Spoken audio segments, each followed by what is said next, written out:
Hey everybody, it's Jake from Boatman UK here. So just thought I'd cover a quick video. Obviously we've got one of our Vulcans in the water. This is the Vulcan Basic, and this is the remote it comes with. I haven't done any videos just yet covering the remote, so I thought I'd just go through the basics, what each button does, and just actually showing and displaying the remote itself. So bear in mind this is just the basic remote. Obviously it's a really nice handset, and for a boat that's currently on pre-order is £350, it's an absolutely fantastic remote. So you've got a little display screen just here. You might notice that the lights are flickering. They don't in person. It's because they're LED, and obviously the camera will actually be picking up the flickering of the LEDs, so it doesn't do that to the human eye. So at the top here, if I can just get that to focus, we've got signal strength. That's in blue. The one below in green, that is the boat power, so that's the actual battery life of the boat. Below that, we've got one in orange, which is your remote battery life. And then at the bottom, you've got high speed, medium speed, and low speed. And that's actually the speed of the motors. So you've got a nice little display on here. Simple, but everything you need. And it's obviously a vast improvement on the previous Actor and Actor Plus remote. So I see some of you were a little bit confused or a little bit concerned about the amount of buttons on the remote, but I can assure you that it's actually very easy to operate and it makes a lot of sense. There's actually only one button on this remote that doesn't get used, which is the hook release button. The hook release obviously doesn't exist on this boat because it's obviously got the latch for the top load rig. So hook release is the only button that performs no function on this. There probably are some buttons that you'll never need to use, but I'll go through them anyway. So of course, your basics at the top, you've got left hopper, middle hopper, and right hopper. Obviously, left hopper will open the left hopper, self-explanatory. The right hopper will open the right hopper. And middle hopper basically just means it's going to open both together. So if we hit middle hopper, you'll see that both hoppers open together.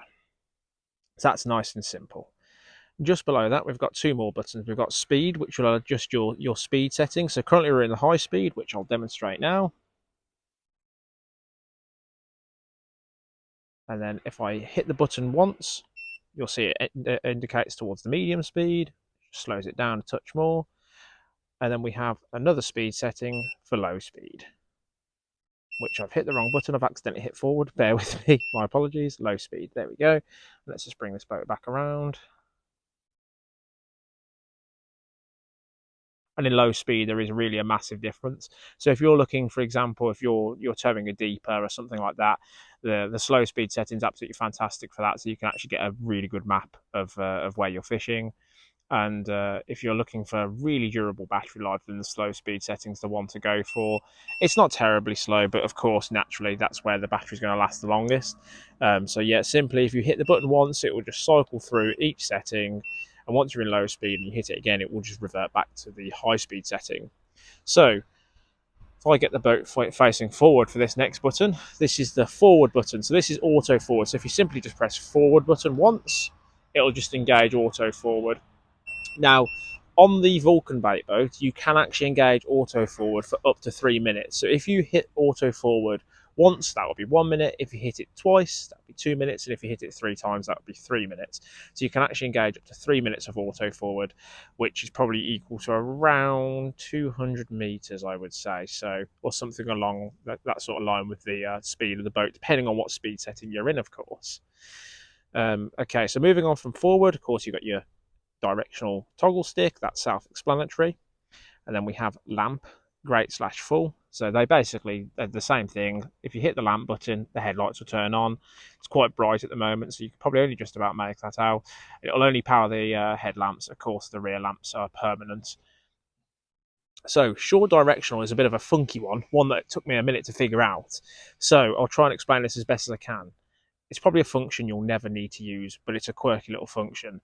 If you press and hold the shore function or shore directional function button, so we're going to do that now, you have to press and hold it for 3 seconds, and what it will do is it will indicate and save which direction you're currently facing. So I don't know if this is north or south or east or west, but let's just say we're facing this way. When you hit it again, so what you're doing, you're pressing and holding it to save the direction. When you hit it now, if I just press that button, it will loop 180 degrees and just head around in the opposite direction. So if I hit this now, you'll see the boat will just do a full 180 and then it will take off in the opposite direction.